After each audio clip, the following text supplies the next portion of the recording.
الحمد لله رب العالمين والصلاة والسلام على سيد الأنبياء والمرسلين أما بعد.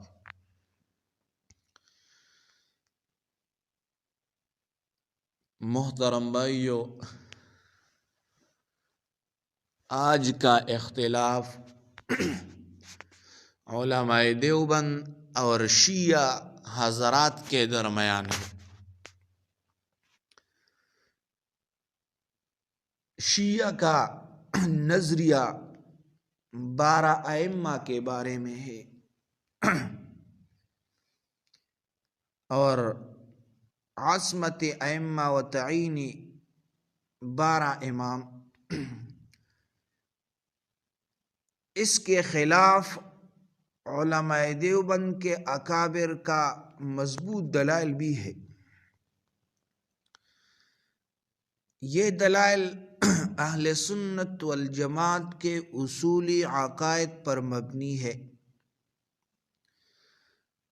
اب ہم مسئلہ شروع کریں گے، لیکن اس سے پہلے اگر آپ لوگ ہمارے چینل میں نئے ہو تو لہٰذا برائے مہربانی ہمارا چینل سبسکرائب کرے تاکہ ہمارے چینل پر لائیو آپشن وہ کھل جائے۔ تو سب سے پہلے ہم علماء دیوبند کا بنیادی موقف پیش کریں گے۔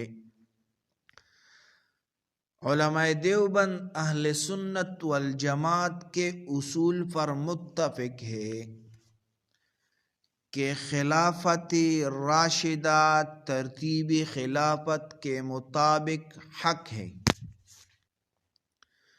12 ائمہ کی عصمت، منصوص قیادت اور غیب سے تعین کا عقیدہ کتاب و سنت سے ثابت نہیں۔ اس پر ہم دلائل پیش کریں گے۔ پہلا دلیل قرآن سے۔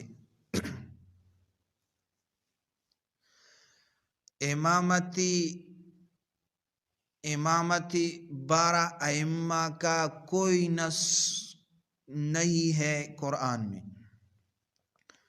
قرآن میں کہیں بھی 12 معصوم امام کا ذکر نہیں ہے۔ شیعہ حضرات آیت ابتلاء سورۃ بقرہ 124 نمبر آیت سے دلیل لیتے ہیں، انی جاعلک للناس اماما، لیکن اس میں نہ 12 ائمہ کا ذکر ہے نہ نسل میں وجوب امامت، بلکہ آگے اللہ تعالی نے فرمایا لا ینال عہد الظالمین، یہ میرا عہد ظالموں تک نہیں پہنچے گا۔ اس سے ایک اصول ملتا ہے کہ امامت کے لیے معصوم ہونا شرط نہیں، ورنہ اللہ یہ کہہ سکتے تھے لا ینال العہد غیر المعصومین، غیر معصوم امامت نہیں پائیں گے، لیکن ایسا نہیں فرمایا۔ حوالہ یہ شیخ الہند مولانا محمود الحسن القرآن والفرقان سورۃ بقرہ آیت نمبر 24 میں اس آیت کی تفسیر میں لکھتے۔ اسی طرح مولانا اشرف علی تھانوی رحمہ اللہ بیان القرآن جلد نمبر 1 صفحہ نمبر 186 میں لکھتے۔ دوسرا دلیل حدیث سے۔ امامت 12 قریشی خلیفہ۔ شیعہ حضرات حدیث الاثنا عشر سے 12 ائمہ ثابت کرنے کی کوشش کرتے ہیں۔ یکون 12 خلیفۃ کلہم من قریش، صحیح مسلم کتاب الامارہ۔ مگر اہل سنت علماء دیوبند کا استدلال نمبر 1، حدیث میں خلیفہ ہے، امام معصوم نہیں۔ علماء دیوبند اس سے استدلال کرتے ہیں کہ یہاں پر تو حدیث میں خلیفہ آیا ہے، امام معصوم نہیں آیا۔ نمبر 2، ان 12 خلفاء کے نام حدیث میں موجود نہیں۔ نمبر 3، 12 کی ترتیب شیعہ پیرس سے کبھی نہیں ملتی۔ نمبر 4، خلفاء کی یہ تعداد بنو امیہ و بنو عباس سمیت پوری ہوتی ہے۔ اکابر دیوبند کی توجیہ، مولانا حسین احمد مدنی رحمہ اللہ، الشہاب الثاقب، جلد نمبر صفحہ نمبر 218 میں، مولانا انور شاہ کشمیری رحمہ اللہ فیض الباری شرح بخاری میں جلد نمبر 4 صفحہ نمبر 218، مولانا مدنی لکھتے ہیں ہذہ لا تدل علی امامت مخصوصین بل علی انہم خلفاء قریش، یہ حدیث مخصوص 12 اماموں پر نہیں بلکہ 12 قریشی خلفاء پر دلالت کرتی ہے۔ نمبر 3، صحابہ رضی اللہ عنہم کا اجماع یہ ہے خلافت راشدہ۔ قرآن و حدیث میں خلافت کا جو طریقہ بتایا گیا وہ یہی ہے، ابو بکر، عمر، عثمان، علی، اور اسی ترتیب پر اجماع ہوا۔ اگر 12 امام منصوص من اللہ ہوتے تو نمبر 1 نبی علیہ السلام واضح نام بتاتے، نمبر 2 صحابہ اس پر جمع ہوتے، نمبر 3 اہل بیت خود اس عقیدے کو اختیار کرتے، لیکن حضرت علی رضی اللہ تعالیٰ عنہ نے کبھی 12 اماموں کی وصیت کا ذکر نہیں کیا، حسن و حسین نے بھی نہیں کیا، نہ امام جعفر صادق نے 12 اماموں کا کوئی نظام نہ دیا۔ دیوبندی حوالہ مولانا شبیر احمد عثمانی فتح الملحم میں جلد نمبر 3 صفحہ نمبر 345 میں لکھتے ہیں، مولانا انور شاہ کشمیری اشرف الحق صفحہ نمبر 177 میں، شیعہ نظام امامت تاریخی طور پر قائم نہیں ہوا۔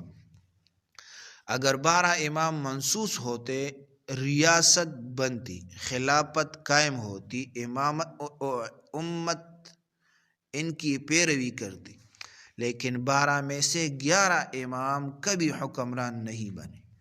یہی دلیل دیوبندی علماء کے ہاں بہت مضبوط مانی جاتی ہے۔ امام رازی اہل سنت کا مستند امام لکھتے ہیں، لو کانت الامامۃ من الاصول لبینہا النبی صلی اللہ علیہ وسلم بیانا شافیا، تفسیری کبیر آل عمران میں لکھتے ہیں۔ مولانا تھانوی فرماتے ہیں، امامتہم لم تقم لہا دلائل شرعیت ولا تاریخیت، امداد الفتاوی جلد نمبر 5 صفحہ نمبر 228۔ نمبر 5، عصمت ائمہ کا عقیدہ قرآن کے خلاف ہے۔ شیعہ 12 اماموں کے لیے عصمت مانتے ہیں، جبکہ قرآن کہتا ہے انما انا بشر مثلکم، سورۃ کہف میں ہے، اور وما ارسلناک من قبلک الا رجالا نوحی الیہم، سورۃ انبیاء میں ہے، یعنی غیر نبی کے لیے عصمت شرعاً ثابت نہیں۔ مولانا اشرف علی تھانوی رحمہ اللہ لکھتے ہیں، العصمت لا تثبت الا للنبی صلی اللہ علیہ وسلم واما غیرہ فیحتمل فیہ الخطأ، التبلیغ رقم 27۔ نمبر 6 شیعہ ائمہ کے اقوال خود اس عقیدے کے خلاف ہے۔ امام جعفر صادق کا قول ہے من وقت لکم من الناس شیئا فلا تصدقوا، الکافی میں جلد نمبر 1 صفحہ نمبر 368، یعنی جو شخص امامت یا مہدی کے بارے میں کوئی مقررہ وقت یا تعین بتائے اسے جھوٹا سمجھو، یہ منصوص بارہ امام کے دعوے کے خلاف ہے۔ نمبر 7 اہل بیت کا خود 12 اماموں کے عقیدے سے انکار۔ حضرت زید بن علی رضی اللہ عنہ پوتے حسین لکھتے ہیں ما قال ابی بامامت الاثنی عشر مروج الذہب للمسعودی، جلد نمبر 3 صفحہ نمبر 209، یعنی میرے والد نے کبھی 12 اماموں کے امامت کا نہیں کہا۔ مولانا مدنی لکھتے ہیں اہل بیت النبی صلی اللہ علیہ وسلم لم یقولوا بالامامت المنصوصۃ، الشہاب الثاقب صفحہ نمبر 169۔ تو خلاصہ یہ ہوا دیوبند کا فیصلہ کن موقف 12 اماموں کی امامت، یعنی قرآن سے ثابت نہیں، کسی صحیح حدیث سے ثابت نہیں، اجماع صحابہ سے ثابت نہیں، تاریخ سے ثابت نہیں، خود اہل بیت کے اقوال کے خلاف ہے۔ اہل سنت کا عقیدہ الخلافۃ بعد رسول اللہ صلی اللہ علیہ وسلم فی ابی بکر ثم عمر ثم عثمان ثم علی رضی اللہ عنہم، یہی عقیدہ دیوبند کا بھی ہے۔ تو یہ شیعہ لوگ تو فیس بک اور یوٹیوب وغیرہ پر یہ مسائل چھیڑتے ہیں اور ہم نے یہ کیا، لیکن حقیقت میں یہ عقیدہ ان لوگوں کا یہ عقیدہ ہے کہ کوئی بھی اس میں تیار نہیں ہے۔ اہل بیت بھی نبی علیہ الصلوۃ والسلام کی صحیح حدیث میں بھی نہیں ہے، لیکن یہ لوگ تو اپنے بطن سے یہ باتیں جوڑتے ہیں، لہٰذا آپ سن لیں اور دوسروں کے ساتھ شیئر کریں۔